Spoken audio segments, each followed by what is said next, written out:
ആ റാസ്കലിനെ ഇന്ന് തന്നെ അറസ്റ്റ് ചെയ്ത് അകത്താക്കണം സാർ. അവന്റെ തൊപ്പി തെറിപ്പിക്കുമെന്ന് ഞാനും ഒരു പ്രതിജ്ഞ എടുത്തിരുന്നു. അവന്റെ തൊപ്പിയോ തലയോ തെറിപ്പിക്കുന്ന ഈ മൂന്നിനൊരു പ്രശ്നമല്ല, നിമിഷം കൊണ്ട് നടത്തിയിരിക്കും. അവന്റെ ശവം പോലും വീട്ടുകാർക്ക് കാണാൻ കൊടുക്കില്ല. Cool down mister Mukundan. നിങ്ങൾ പറയുന്നത് പരിപൂർണമായിട്ട് വിശ്വസിക്കാൻ ഞങ്ങൾക്ക് പ്രയാസമുണ്ട് മിസ്റ്റർ മുകുന്ദൻ. വിശ്വസിപ്പിക്കാനല്ലേ അന്വേഷണം ഇവിടെ തുടങ്ങണമെന്ന് ഞാൻ പറഞ്ഞത്. വർഷങ്ങളായിട്ട് ആൾതാമസത്തിൽ കിടക്കുന്ന ഈ വീടിന്റെ നിലവിൽ അവനെ പൂട്ടി. എന്താണാവോ സാറുമാരെല്ലാരും കൂടെ? എന്താ നിങ്ങളുടെ പേര്? ഗോപാലപിള്ള, GP പിള്ള എന്ന് വിളിക്കും. എക്സ് മിലിറ്ററിയാ. നിങ്ങൾ ഇവിടെ താമസിക്കുന്ന ആളാണോ? അതെ സാർ. പക്ഷെ ഇടയ്ക്കിടയ്ക്ക് പാലക്കാട്ടുള്ള എന്റെ സ്വന്തം വീട്ടിലേക്കൊന്ന് പോയി വരും. ഇതെന്റെ ചേട്ടന്റെ മോന്റെ വീതത്തിലുള്ളതാ. അവരൊക്കെ അങ്ങ് സിംഗപ്പൂരിലായതുകൊണ്ട് ഞാനായിപ്പോ ഇതെല്ലാം കൂടെ നോക്കി നടത്തുന്നു. തന്നെ ഇവിടെ ഞാൻ കണ്ടിട്ടില്ലല്ലോ. അതിന് സാർ ഇവിടേക്കും വന്നിട്ടില്ലല്ലോ. ഇഡിയറ്റ്! ഇവൻ കള്ളം പറയാ. ഈ വീടിനകത്ത് നിലവറയിൽ എന്നെ പൂട്ടിയിട്ടത്. ഈ സാർ എന്ത് ഭ്രാന്തൊക്കെയായി പറയുന്നത്? നീ എന്നെ ഭ്രാന്തെന്ന് വിളിച്ചല്ലേ? കൊല്ലും മുകുന്ദൻ. സാർ, ഈ വീടിന്റെ അണ്ടർഗ്രൗണ്ടിൽ ഒരു നിലവറയുണ്ട്. ഞാൻ കാണിച്ചു തരാം. നീ കള്ളം പറഞ്ഞ് പോലീസിനെ കളിപ്പിക്കാനാ റാസ്കൽ. ഇതാണ് സാർ ഞാൻ പറഞ്ഞ അണ്ടർഗ്രൗണ്ടിലേക്കുള്ള വഴി. എന്റെ ദൈവം, ഈ സാർ എന്തൊക്കെയാ പറയുന്നത്? ഇത് ഞങ്ങളുടെ തേങ്ങാപ്പരയിലേക്കുള്ള ഇടതാഴിയാ. ഈ ഭാഗത്ത് പുരയിടം കുറെ താഴ്ചയാണെന്നേ ഉള്ളൂ. താൻ വേണ്ടി പോരുത്, ഞാൻ കേട്ടാ മനസ്സിലാവും.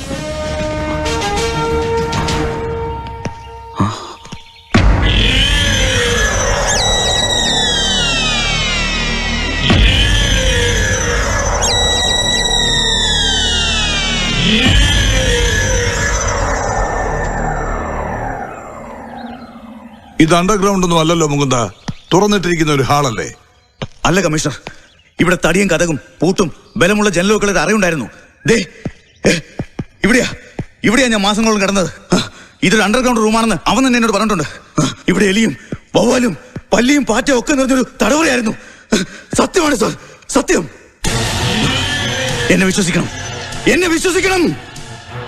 മാനസിക വിഭ്രാന്തി മാറിയിട്ടില്ലെന്ന് തോന്നുന്നു.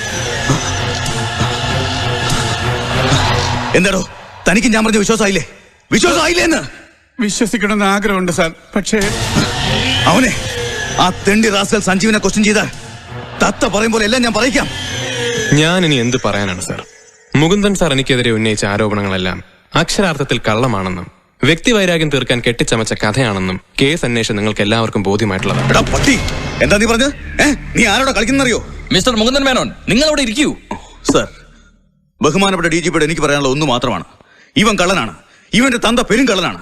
അങ്ങനെയുള്ളൊരുത്തിന്റെ വാക്ക് വിശ്വസിക്കരുത്. വെറുതെ ഒരു വാക്ക് വിശ്വസിക്കുകയല്ലോ മിസ്റ്റർ മുകുന്ദൻ, തെളിവുകളല്ലേ നമുക്ക് പ്രധാനം. താനൊന്നും അന്വേഷിച്ച ഒരു തെളിവും കിട്ടില്ല. ഇവൻ എനിക്ക് വിട്ടതാ. മിനിറ്റുകൾ കൊണ്ട് ഞാൻ സത്യം പറയിക്കാം. ഇയാളെ ഹോസ്പിറ്റലിൽ അഡ്മിറ്റ് ചെയ്യാൻ നല്ലതെന്ന് തോന്നുന്നു. മാനസിക നില ഇപ്പോഴും ശരിയായിട്ടില്ല. ഒന്ന് പതുക്കെ പറ സാർ. മിസ്റ്റർ ജെയിംസ് അല്ലേ ഇപ്പൊ സൗത്തിലെ ACP? അതെ സാർ, ഇന്നലെയാണ് അനിരുദ്ധന്റെ കയ്യിൽ നിന്ന് ചാർജ് ഏറ്റെടുത്തത്. അപ്പോ തന്നെ മോഹൻദൻ സാറിന്റെ പരാതിയിൽപ്പെട്ട മറ്റൊരു പ്രതിയായ ബാലന്റെ വീട്ടിൽ പോയി ചോദ്യം ചെയ്തു. സാർ, അവനോട് ഈ കാര്യങ്ങളൊക്കെ ചോദിച്ചപ്പോ ഏതോ യക്ഷിക്കഥ കേട്ട് അന്തം വിട്ട് കണ്ണും മിഴിച്ച് നോക്കി നിൽക്കുന്ന പോലെയാ. മോഹൻദൻ സാറിന്റെ അബോധ മനസ്സിൽ എന്തോ ഒരു ദുസ്വപ്നം കിടപ്പുണ്ട്. മനുഷ്യ ശരീരത്തിൽ 72,000 നാഡീ വ്യൂഹങ്ങളാണല്ലോ. അതിലൊരെണ്ണത്തിന് ഒരടി കിട്ടിയാ പോരെ സാർ, മൊത്തം കൺട്രോളും പോവും. പുല്ലേ, തെമ്മാടത്തിനെ പറഞ്ഞോണ്ടല്ലോ. നീയും കൂടി ചേർന്ന ചതി നടത്തിയെന്ന് എനിക്ക് ഉറപ്പാ. ഒരു ഡിപ്പാർട്ട്മെന്റ് എൻക്വയറി എനിക്ക് വേണ്ട. ഇവനെ ഞാൻ കൈകാര്യം ചെയ്തോളാം. സർ, ഒന്നുകിൽ വർഷങ്ങളായി എന്റെ അച്ഛനോടും കുടുംബത്തിനോടുള്ള പക ഇദ്ദേഹം തീർക്കുകയാണ്, അല്ലെങ്കിൽ നമ്മൾ സംശയിച്ച പോലെ ഇദ്ദേഹത്തിന് മാനസിക രോഗം.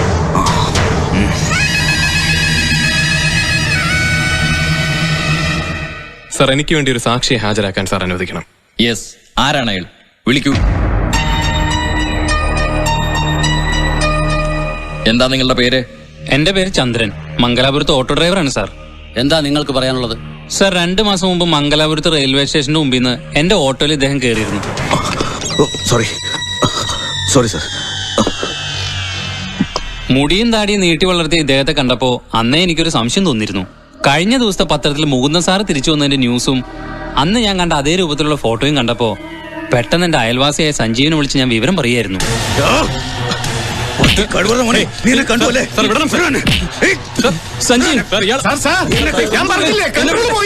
മുകുന്ദനെ പിടിച്ചോണ്ട് പോകൂ.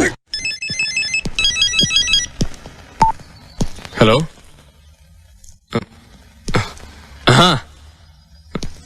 GP പിള്ള ചേട്ടാ, ചേട്ടനോട് എങ്ങനെ നന്ദി പറയണമെന്നറിയില്ല. അത്രയ്ക്ക് ഗംഭീരമായിരുന്നു ഇന്നലത്തെ പ്രകടനം എന്നറിഞ്ഞു.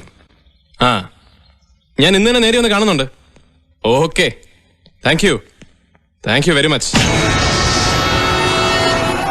നിന്നെ ഞാൻ വെറുതെ വിട്ടു എന്ന് കരുതിയല്ലേ?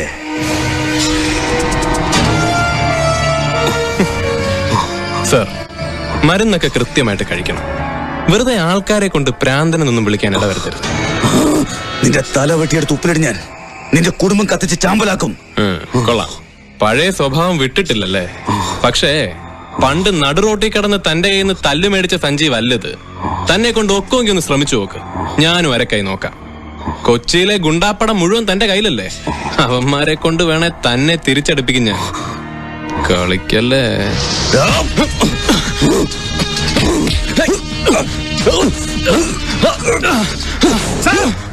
വീട്ടിൽ തല്ലുകൊള്ളാൻ തുടങ്ങിയോ? ആ പയ്യനെ ഒന്ന് വിടണം സാർ, ഒന്ന് വിടണം സാർ. തൊട്ടുപോലെ തന്നെ സാർ, എനിക്ക് മനസ്സിലാകാത്തതുകൊണ്ട് ചോദിക്കുക. സ്വന്തം കൈപ്പടെ തന്നെയാണല്ലോ സാർ ആ കത്തെഴുതി വെച്ചിട്ട് പോയത്? ആണല്ലോ. ആ കത്ത് ഞാനും കണ്ടതാ. എന്നിട്ട് സ്വയം എവിടെയൊക്കെയോ ചുറ്റിക്കറങ്ങി തിരിച്ചു വന്നിട്ട് ഇപ്പോഴും പഴയ വൈരാഗ്യം തീർക്കാൻ വേണ്ടി ഇവരാണ് ഇതൊക്കെ ചെയ്തതെന്ന് പറയണത് കഷ്ടമാണ്. അത് ഞാൻ സ്വയം എഴുതിയതല്ല. അല്ല അല്ല മുറിക്കകത്ത് പൂട്ടിയിട്ട് തന്നെ ഇവൻ ഇലക്ട്രിക് ഷോക്ക് അടിപ്പിച്ചഴിച്ച. അത് ശരി. അപ്പൊ ഈ പറഞ്ഞെല്ലാം കൃത്യമാ? എന്ത്? സാറിന് ചെറിയ വട്ടുണ്ടെന്നുള്ള കാര്യം.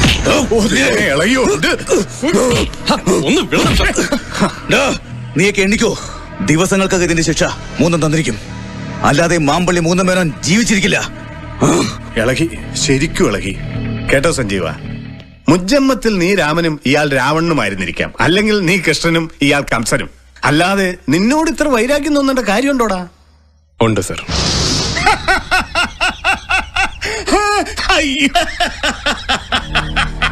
അയ്യോടാ,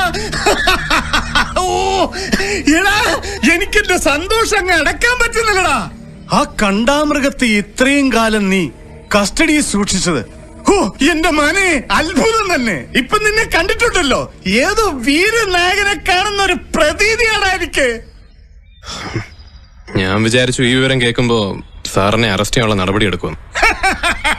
അറസ്റ്റ് ചെയ്യേണ്ട ക്രിമിനൽസിലെ അല്ലടാ, കേരളത്തിലെ നമ്പർ 1 ക്രിമിനൽസിൽ ഒരാളായ കമ്മീഷൻ മൂന്തനെ തൂക്കിയെടുത്ത് ഇത്രയും കാലം അകത്തിട്ടതിന് നിന്നെ ഞാൻ അപ്രീഷിയേറ്റ് ചെയ്യുന്നു. ഞാനൊരല്പം ഓവറായല്ലേ? സിറ്റി പോലീസ് കമ്മീഷനെ കിഡ്നാപ്പ് ചെയ്ത കഥ കേട്ടപ്പോൾ ACP സന്തോഷിക്കാൻ പാടില്ല. പക്ഷെ മോനെ, എനിക്ക് അവനോടുള്ള പക അത്രയ്ക്കുണ്ടാകും. എനിക്ക് ചെയ്യാൻ കഴിയാത്തത് നീ ചെയ്തെന്നറിഞ്ഞപ്പോൾ അറിയാതെ ഞാൻ ആഹ്ലാദിച്ചു പോയി. എന്റെ കുടുംബം കുട്ടിച്ചോറാക്കിയത് അവനാ. അമ്മയില്ലാത്ത 2 പെൺകുട്ടികളെയും കൊണ്ട് കഴിയുന്ന എന്റെ ഓരോ നിമിഷവും വേദന നിറഞ്ഞതാ. നിനക്കറിയാവോ, എന്റെ ഭാര്യ ആത്മഹത്യ ചെയ്യാൻ കാരണം അവനാ. അതിനെതിരെ പ്രതികരിച്ച എന്നെ ഇന്നും വെറും ഒരു ACP ആയി തളച്ചിടാൻ അവന് കഴിഞ്ഞു. ഇതൊക്കെ പറഞ്ഞ് നിന്നെ ഞാൻ ബോറടിപ്പിക്കുന്നില്ല. ഏതായാലും പറഞ്ഞ സാഹചര്യം വെച്ച് നോക്കുമ്പോ നീ ചെയ്ത് തെറ്റാണെന്ന് ഞാൻ പറയില്ല. അനീതിക്കെതിരെ പ്രതികരിക്കുന്ന നിന്നെ പോലെയുള്ള ചെറുപ്പക്കാരെയാണടാ ഈ നാടിന് ആവശ്യം. എന്തൊക്കെ പറഞ്ഞാലും അച്ഛൻ അറിയുമ്പോ എന്നെ ന്യായീകരിക്കും തോന്നുന്നില്ല. തമാശയായിട്ട് പോലൊരു കള്ളം പറഞ്ഞ സഹിക്കാത്ത ആളാ അച്ഛൻ. ധർമ്മം ജയിക്കാൻ വേണ്ടി കൊച്ചു കൊച്ചു അധർമ്മങ്ങളൊക്കെ ആകാമെന്ന് ഭഗവാൻ ശ്രീകൃഷ്ണൻ ഭഗവത്ഗീതയിൽ പറഞ്ഞിട്ടില്ലേ? തൽക്കാലം ഈ കാര്യം നിന്റെ അച്ഛൻ അറിയണ്ട. പിന്നെ നിന്റെ കൈകൊണ്ട് തന്നെ ശക്തമായ ഇങ്ങനെ ഒരു തിരിച്ചടി കിട്ടാൻ എന്തുകൊണ്ടും യോഗ്യനാണടാ മാമ്പള്ളിക്കാർ. നിന്റെ അച്ഛനോട് ചെയ്ത ദ്രോഹം മാത്രമല്ല, നിന്റെ പെങ്ങളുടെ ഭർത്താവിന്റെ നെഞ്ചത്തോടെ സ്പിരിച്വൽ ലോറി ഓടിച്ചു പോയ തെളിവില്ലാത്തൊരു കേസുണ്ടല്ലോ, അതിലെ പ്രതികളും ഇവന്മാര് തന്നെയാ. സാറിന് അതിനുള്ള തെളിവുണ്ടോ? ഇല്ല, പക്ഷേ തെളിവുകൾ കണ്ടെത്താനുള്ള ചില റൂട്ട് അറിയാം. We can try.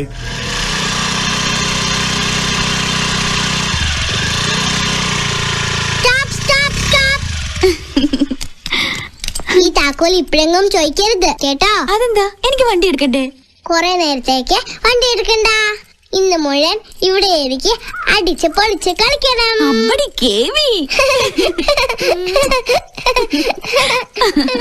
അല്ല, ഇന്ന് ചിന്നക്കുട്ടിയും കൂടെ പോന്നോ? കൊറേ നാളായാലും മോളെ കണ്ടിട്ട്. മാം നെസ്സയായി പിന്നെ ഭയങ്കര തിരക്കാ. ഞാനും കേട്ടു. ഇപ്പൊ ചിന്നുകുട്ടിയാ കേസൊക്കെ എടുക്കുന്നെന്നാ നാട്ടുകാര് പറയുന്നേ. കളിയാക്കൊന്നും വേണ്ട. ഇപ്പൊ ഞാൻ വന്നത് വേറൊരു കാര്യത്തിനാ. അതെന്താണാവോ? മാമന്റെ കല്യാണാലോചനക്ക്.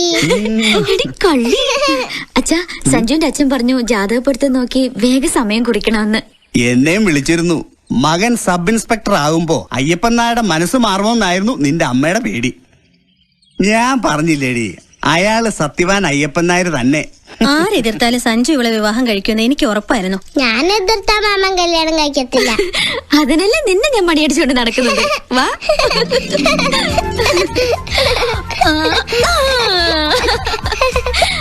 മോളിവിടെ ഇരിക്ക്.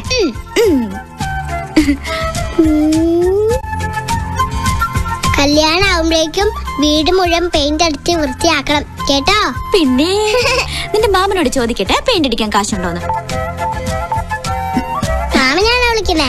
ഇതാ ഞാൻ സംസാരിക്കാം. ചേച്ചി ഇവിടെ വെയിറ്റ് ചെയ്യാ. മാമൻ എപ്പോ വരുമെന്ന് ചോദിക്കും. ഞാൻ അപ്പോഴത്തേക്കൊന്ന് ഫ്രഷ് ആകാം. ഞാൻ അയച്ചോളാം.